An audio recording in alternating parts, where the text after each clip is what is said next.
Hello, everybody. Welcome to Lunchtime Detroit Lions Talk, brought to you by the Detroit Lions on the Prowl and Belly Up Sports. Today, we're going to go into 5 free agents that could be interesting for us for the Lions in this offseason. We'll see what we can do there. We'll see if you like them, you don't like them. You know what I mean. We got our Wall of Fame coming. We got the news and rumors for the day, the Detroit Lions news and rumors, comment cards, question of the day, dessert with Kurt. Oh, we got it all today. And speaking of my man, Kurt, here he is right now. What up, though? Welcome to the show, people. You know who we are. We are Detroit Lions on the Prowl. Your home for Detroit Lions news and rumors. And as always, subscribe to the channel. Join the family. You can join us weekdays, 11 a.m. right here on our channel for the premieres of our show. You can chat with the staff during the premiere. And if you want to get your comments right up front, you can join with a super chat. And as always, comment on the videos, like the videos, share the videos, and ring that notification bell so you know when you're getting fresh content from us right here on our channel. Now let's get this thing started right now. Let's go.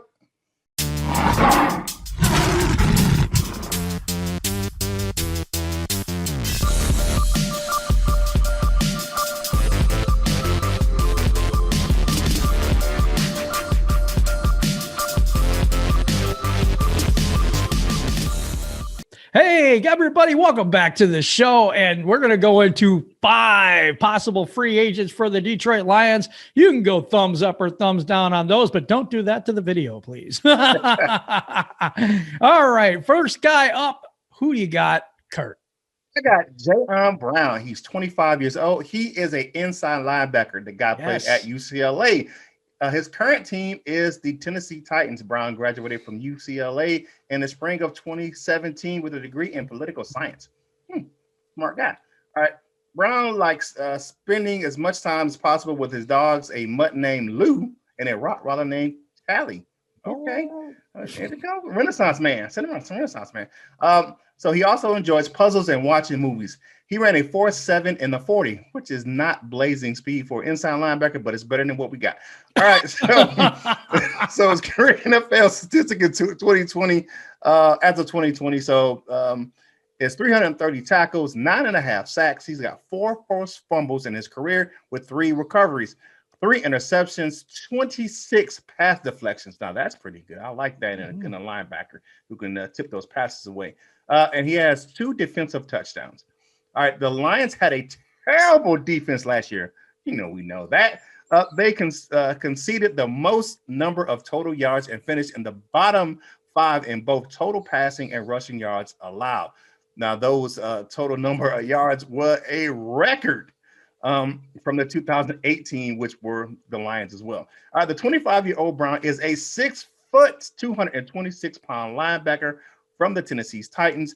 He would add a different dimension to the defense with his pass coverage skills, because we need, Lord knows, we need that.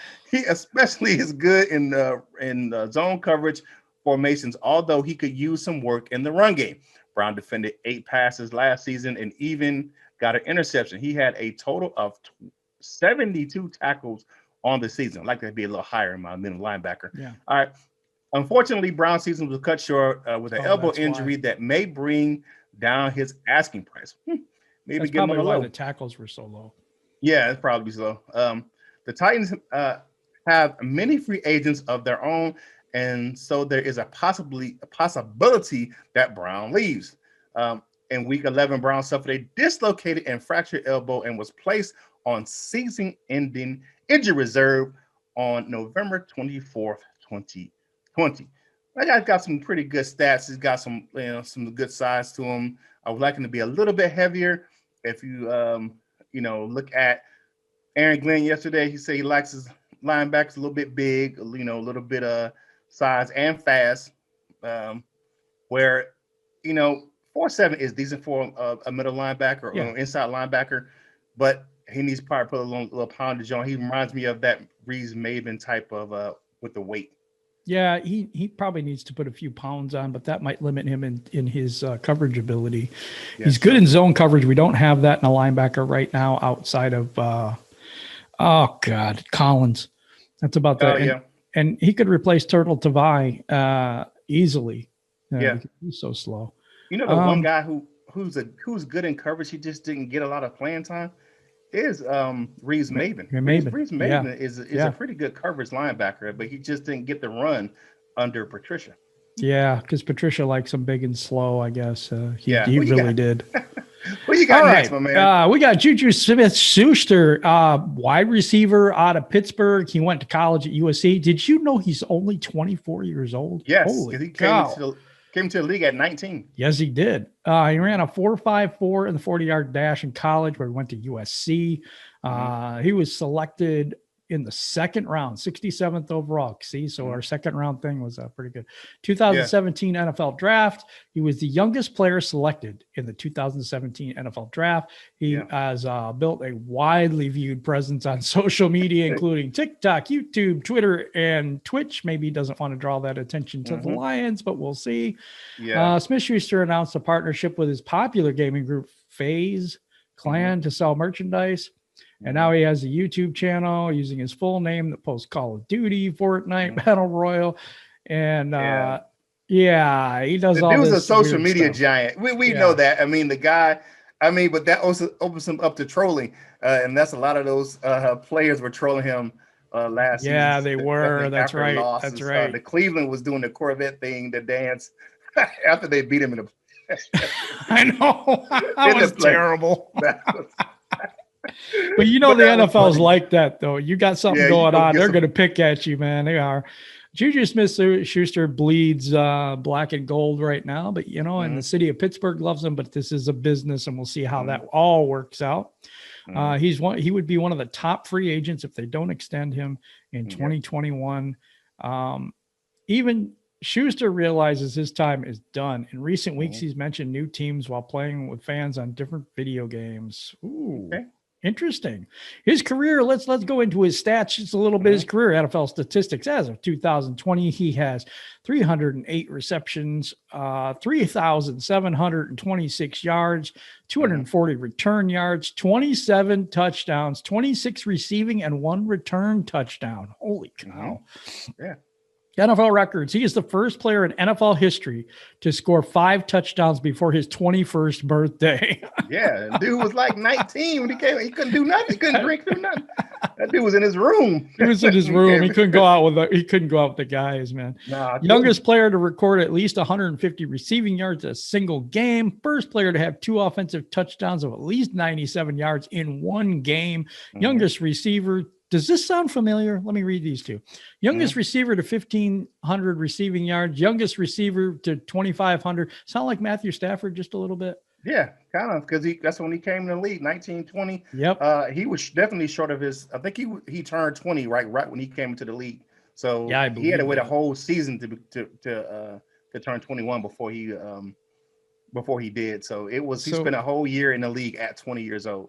That's pretty young. His Steeler franchise records are longest touchdown reception in franchise history with 97 yards. Youngest receiver to record over 1,000 receiving yards in a season, 2018.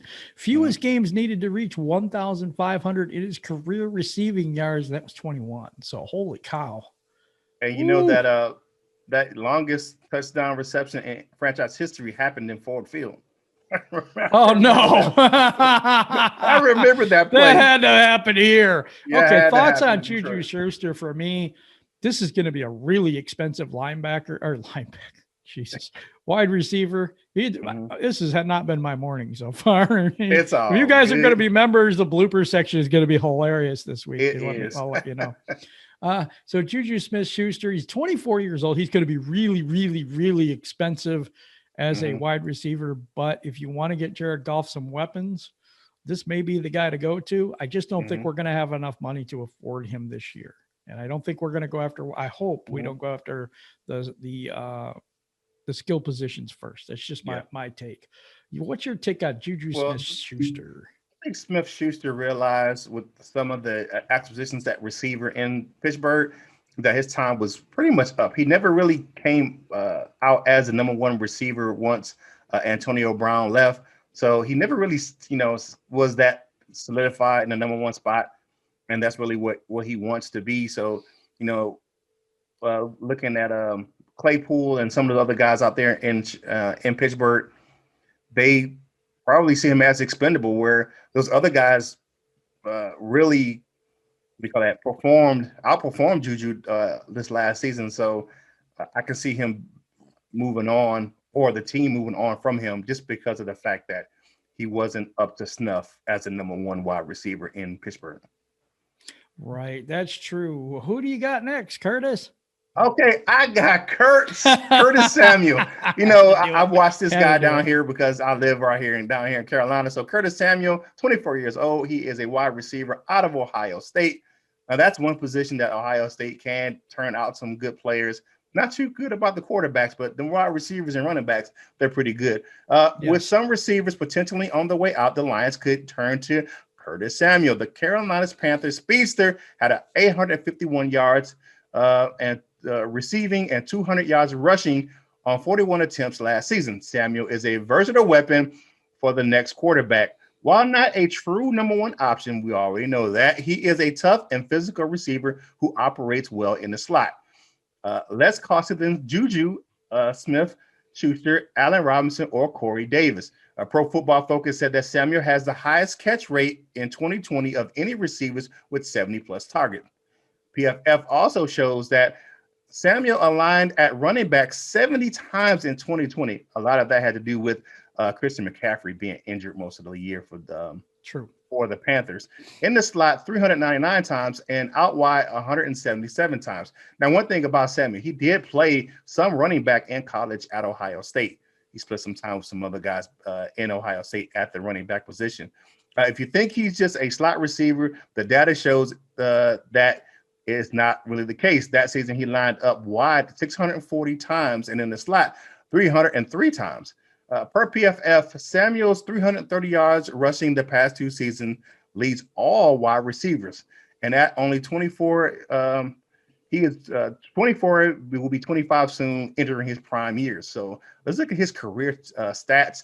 Has 185 receptions, 2,087 yards, 478 rushing yards with a rushing average of 6.6 yards per rush. Now that's pretty good. That's what you want. That's well above the running back average. His return yards are 430 yards with a total of 19 touchdowns. Now, if we move on from Jamal Agnew, this is a guy that you can bring in because he's a proven receiver and he's a proven return guy. So what are your thoughts on Curtis Samuel? I think this is a guy we need to get. Now, I'm all for getting the skilled players last, but he's 25 years, going to be 25 years old.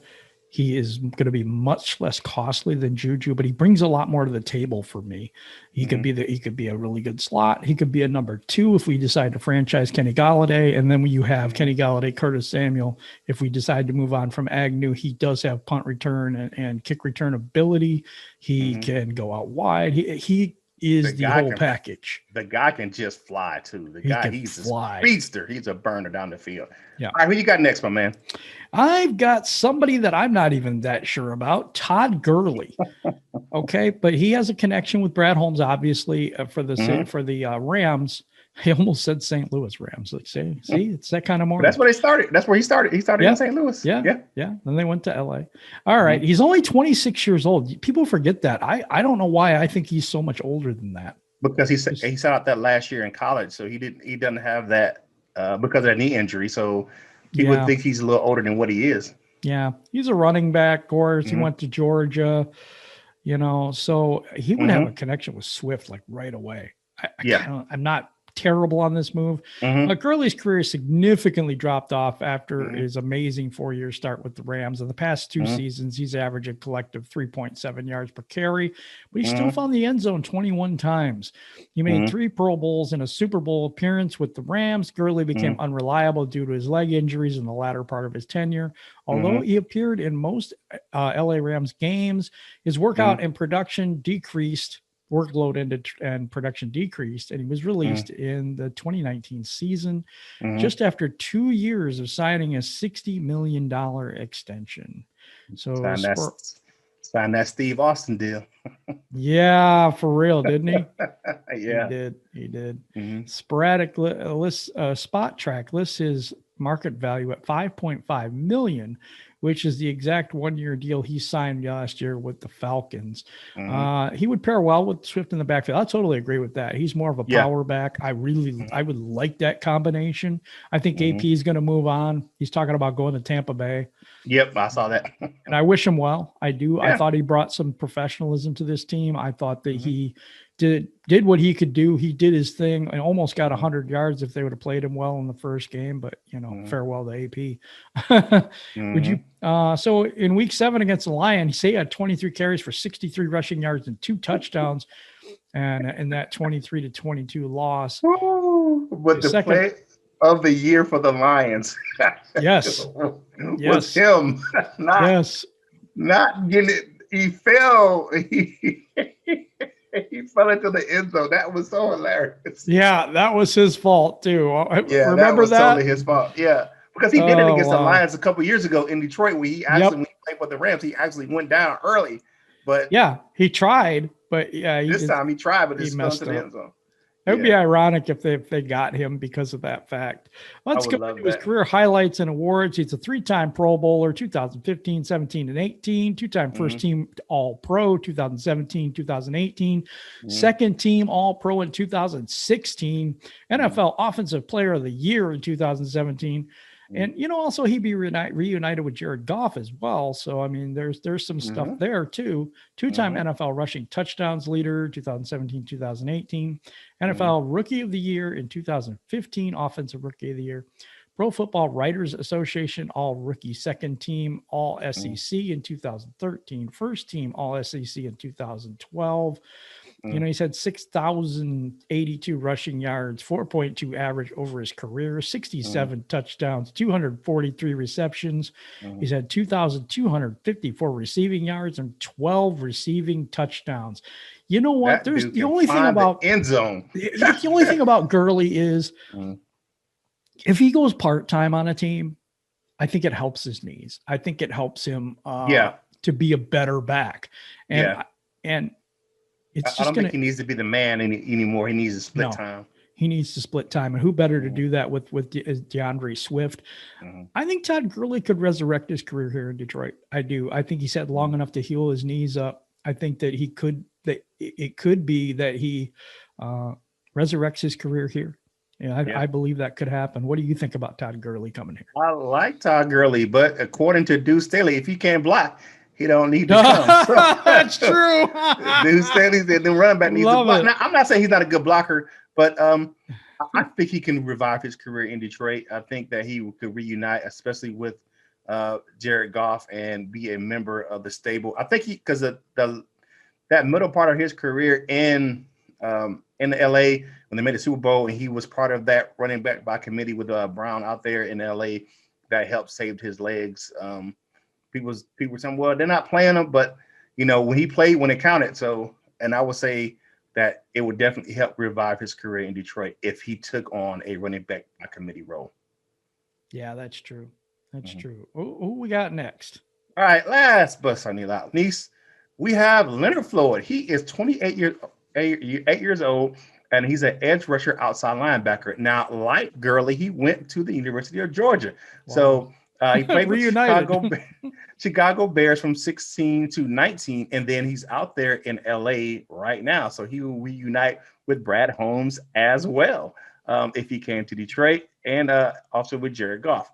Floyd followed up 4 underwhelming seasons in Chicago by betting on himself with a 1-year contract with Los Angeles. It paid off handsomely. The 28-year-old outside linebacker Floyd bagged a career-high 10.5 sacks and also racked up 55 tackles. But with elite pass rushers rarely hitting the open market, pony enough for someone like Leonard Floyd could make sense. We have some players to cut, so hopefully we can do that, especially considering the Lions sack leader from last season, defensive end Romeo Aquire, who posted 10 sacks himself, is set to become a restricted free agent as well next month. People keep that dude is a restricted free agent. Okay, so played under Brad Holmes last season. He played along Defensive Player of the Year Aaron Donald, which definitely helped him. And in the wild card round of the playoffs against Seattle, Floyd sacked Russell Wilson twice during a 30-20 win. He was a Pro Pro Football Writers Association All-Rookie Team back in 2016. His 2020 stats, he had 55 tackles, 10.5 sacks, 1 safety, 2 forced fumbles, and he had the best ability because he played all 16 games. So because you know what the best ability is availability. All right, his career NFL statistics as of 2020, total tackles were 209. He had 29 sacks, 2 forced fumbles, 5 fumble recoveries, an interception, 10 pass breakups, and 2 defensive touchdowns. Wow, that's really good. I don't know, man. If we had a lot of money, I would kind of not have a bad. I would like to get Gurley. I would love to get Floyd. I'd love to get the linebacker, and I'd love to get Samuel too. I mean, there's some people here I really kind of like. Yeah, there's some free agents out there that's going to be hitting the market. It's going to be up to kind of Disney to kind of mess around with the cap space and see if we can free up some money. But the one thing that I believe that is making Detroit an attractive place to play is the coaching staff under Dan Campbell. Campbell. And if you look at those pressers yesterday, they were very, very on target and on task, where everyone really sounded the same. You know, they were excited to be in Detroit and to play, and to work and coach under Dan Campbell. Oh, and if you look at those people's eyes, I do not want them against me. I swear it seems like every one of them could like want to kill somebody and be okay with that. And the really thing is that I think some sports writer posted on Twitter the other day. It was like, which team would want to play the Lions coaching staff on staff 7-on-7? And it wouldn't be many. Nobody, I don't think. But you never know. Yeah, nobody. But I like some free agents. Mike Disner has some work to do with the Caps, and to get that thing right. I think there's going to be some extensions going to happen to get some guys free up some money. Yep, and there's going to be some cuts to free up some money as well. Mm-hmm. So, but it is time to go into the Hall of Fame. Who you have first, Jim? Well, we have the Wall of Fame, and it's it's 3 people for right now, but you can join the membership community too, and you can get yourself on this Wall of Fame. And it's Detroit Drew. He has the Detroit Lions supporter member. There's 3 levels to our membership thing. And then we have Nomus J as our members plus. What up, Gnome? And then we have Dr. Detroit. The doctor is in gold membership, and we really appreciate that, you guys. Thank you for helping support the channel, and we really appreciate you. Now we're going to go into Detroit Lions news and rumors, and that segment starts right now. Kurt, what do you got? All right, Detroit Lions to hire Jet Modkins. Now, this actual hire was announced yesterday as a assistant special teams coach. The Detroit Lions have hired Jet Modkins as assistant special teams coach. The team announced on Wednesday. Modkins is the son of former Lions running back Curtis Modkins. Another Curtis in the show. That's what I'm talking about. See, there's so many Curtises in the show. I'm going crazy. And the paired coach on the Denver Broncos staff last season. The elder Modkins was still focusing on coaching running backs, while Jet was an intern, a former running back at Glendale, Arizona Community College and Mesa, Arizona Community College. Modkins' first coaching stop was in 2019 as a defensive volunteer coach with the Akron University. In 2020, Modkins was hired as part of the Broncos coaching diversity internship program, and his primary responsibilities was as a offensive quality control coach. He will work directly under special teams coordinator Dave Phipp, who was just hired by head coach Dan Campbell. This sources for this is proudofdetroit.com. Who you got next, my man? What you got next? Well, the Jets are going to hire a former Lions coach, and that's going to be Leon Washington, another member of the Lions coaching staff from the Matt Patricia era. Has landed a job somewhere else in the NFL. Leon Washington has been hired by the New York Jets as a special teams assistant coach. The team announced this week Washington was a coaching assistant with the Detroit Lions through the 2018-2019 seasons, which sucked. He played in New York as a running back and a return specialist. He was selected to the Jets team MVP in 2007, made first team All-Pro in 2008 as a return man, setting the franchise record for return yards and total yards in a season. So it looks like he came home. That is good. Yeah. That's good. I don't mind that at all. What you got next, Kurt? Congrats to Leon. All right. That's one. Taylor Decker and Mr. Frank the Tank himself, Ragnow, landed on PFF's top 101 players for the 2020 season. Detroit Lions haven't found their names on many of season player lists in recent years, but this year the team has a nice inclusion on several of those lists. Some notable recognitions for Lions players include T.J. Hockenson, Frank Ragnow, and Jack Fox making the 2021 Pro Bowl, as well as Ragnow and Fox being named to the 2020 AP All-Pro second team. Now, Decker was the second-ranked Lion on the list, landing at the number 72 spot. Ragnow checked in at number 88 on the list. Stafford found himself on the list as well as 73, a spot below Decker. So, well, congratulations to that. And one thing I like about this is that it's some of the interior guys and some of the guys that don't get a lot of recognition, like the center, the left tackle, and the punter, the tight end. You notice we don't have wide receivers in there. We don't have, we had one guy, the quarterback, who we traded. So other than that, we didn't really have skill positions. We had a lot of the interior guys, the guys that muck it up a little bit. So I kind of like that about that list. Yeah, all right. Definitely. Hey, you know who we are. We are Detroit Lions on the Prowl, your home for Detroit Lions news and rumors. But you can check out the show over there on bellyupsports.com. You can check out the audio version of our show. So if you can't check us out on YouTube, go over there and check out the link on bellyupsports.com to the audio version of our show. And you can listen to that show right there on Skull Candy headphones. Go over to the link below in the description and purchase a pair of Skull Candy headphones, and you can get a good price for some good quality audio products, and a portion of the sales go to help us grow this show. And speaking of the show, let's get into your comment cards about yesterday's show. Jim, who you got first? Yeah, let's get into your comments from yesterday. This is the part of the show that you get to interact with us. I love this part of the show. Elaine D'Souza, Randall L. could do wonders for Agnew if we brought him back. Yes, he could. I agree with that. But I also agree with it could do wonders with Curtis Samuel, too. And I kind of like that. Yeah, definitely. All right. D. Porter, pick the best on the board. We have so many holes to fill everywhere on this team. I can't argue with that one, but man, that's my thing. BPA. Yeah, you definitely speaking truth to power right there. I am JC7006. I don't know if that's his code name or what's going on there, but there is a single defensive player. If there isn't a single defensive player, I'd take at 7.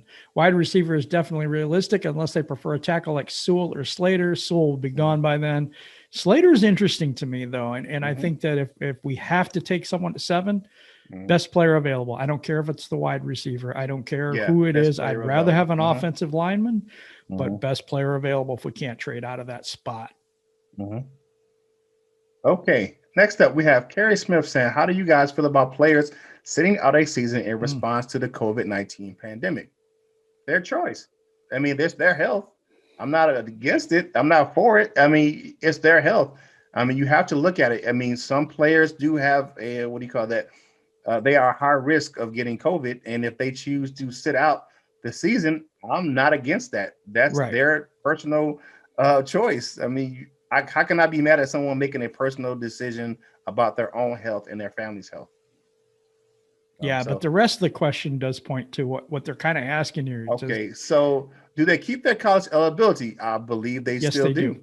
Yes. I see these guys playing football for over a decade, and a lot of aches and pains have built up. A season off gives them a time to heal and recover. That's a fair point. we did a couple of guys yesterday.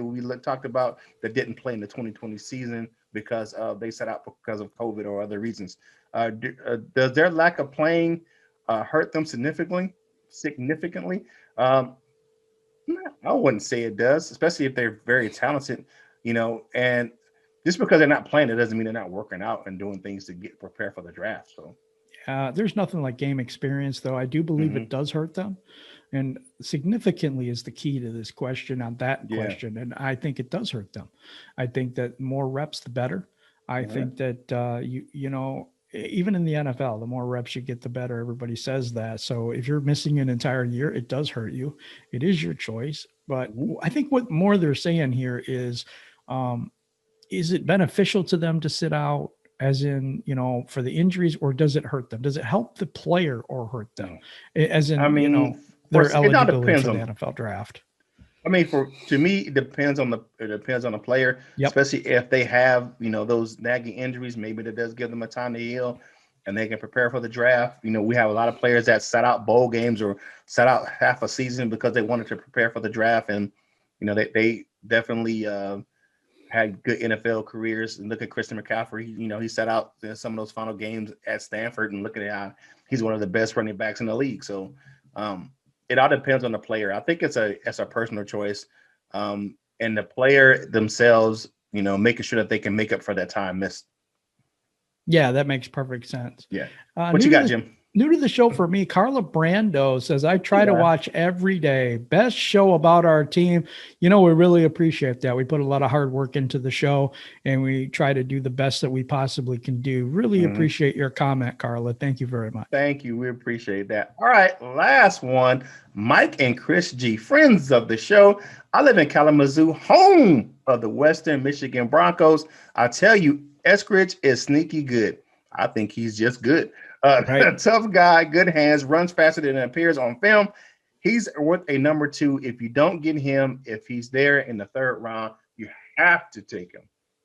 Hey, I won't get an argument from me. Can't teach speed. I think speed, and more speed. But, you got Curtis Samuel out there that I really like. We have Agnew that I really like, but I don't think Agnew's half the receiver that Samuel is.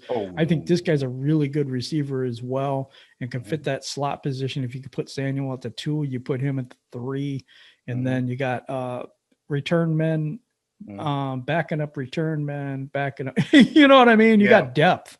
Finally, that return position, definitely, and at the wide receiver position, you have some speed, because that's something we've missed on the outside of Detroit. Is definitely speed. Agnew's got speed. Agnew's got return ability. He's a runner.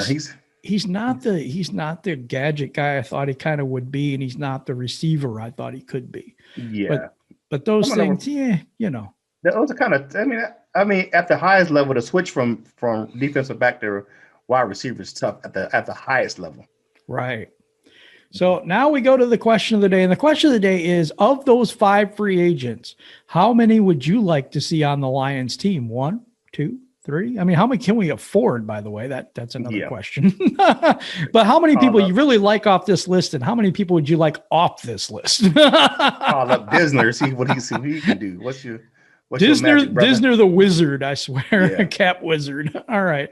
Now we come to my favorite part of the show, the dessert with Kurt. All right. Today's dessert goes to one Mr. Jeremy Reisman of Detroit, Reisman of DriveToDetroit.com. Yesterday, doing Deuce Staley's press conference, he sought out Jeremy at the end of his time in the presser, and was like, "Where's the guy with the mustache?" And it was talking about Jeremy. Asked him, it was the mustache real? He said, "You never know. You probably just put it on and take it off during the show, the time he was on Zoom." Jeremy didn't even ask a question, and I think he was just so caught off guard that he asked him about his mustache. During that, it's hilarious. It was really funny. Go over and check it out on DetroitLions.com or their YouTube channel, and check out our guy, friend of the show, Jeremy Reisman, getting really called out about his mustache by Deuce Staley. It is hilarious. You will have a good chuckle going to check that out today. Yeah, for those of you that don't know, Jeremy's a friend of the show, and I reach out to him sometimes when I need some advice or some help on certain things. And he's always very, very gracious about it. If the mustache was a bet, I believe, if I'm right, on their podcast, and so to be called out for that, it was just it was hilarious and embarrassing at the same time. But I know Jeremy would take it in such a good stride because he's such a good individual. He's a great guy. If you ever get to know him, he's a real good guy. But thank you guys for rocking with us today and every day, 5 days a week here at Detroit Lions on the Prowl, giving you the best Lions coverage on the planet. That's what I think. I don't care. And don't forget, hey, tonight, Shawnee J and I, Detroit, the Die Hard Den podcast, a new episode is coming out tomorrow. Your continued support is appreciated for both shows that I appear on. So me and my man Shawnee J, we have a different take. You ain't gonna get the same takes that we get over here on Detroit Lions on the Prowl. So we bring you some fresh takes on Detroit Lions news over there. You don't want to miss that. You don't want to miss Shawnee J. He's an amazing individual, and you're gonna love to hear his. You're gonna love to hear his takes and his enthusiasm and what he brings to the table at the Die Hard Den podcast. You can't miss that.